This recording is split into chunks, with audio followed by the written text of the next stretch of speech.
যারা হচ্ছে আঙ্গুর সহ চারা নেবেন তারা অবশ্যই ভিডিওটি শেষ পর্যন্ত দেখবেন। দেখুন, এটা হচ্ছে দেশি আঙ্গুর, দেশি চমন মিষ্টি আঙ্গুর, ঘ্রাণ আছে। সময়ত ভিউয়ার্স দেখতে পাচ্ছেন, এটা হচ্ছে দেশি চমন আঙ্গুর। এখন এই যে যে একটা চারা, আঙ্গুর সহ চারা কিভাবে আমরা কাটতেছি দেখতেই পাচ্ছেন, এই যে কাটা হয়ে গেছে। এটা হচ্ছে আঙ্গুর সহ চারা, ঠিক আছে। অর্থাৎ এই যে 2 থোকা আঙ্গুর আছে এখানে, আর একটা ছোট থোকা আছে, তো এই টোটাল 3 থোকা আঙ্গুর সহ চারা কিন্তু আপনারা পেয়ে যাবেন। এটা দেশি আঙ্গুর, দেশি চমন। এই আঙ্গুরটা কিন্তু খুব মিষ্টি হয় এবং অন্যরকম একটা ঘ্রাণ হয় এই আঙ্গুরে, ঠিক আছে।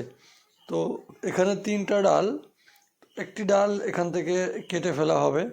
দেখুন, এই ডালটা হচ্ছে কেটে ফেলতে হবে, কেননা এই ডালটা থাকলে একটু সমস্যা আছে। 2টা ডাল থাকবে, একটা ডালে আঙ্গুর আর একটা ডাল হচ্ছে শুধু আঙ্গুর ছাড়া, ঠিক আছে।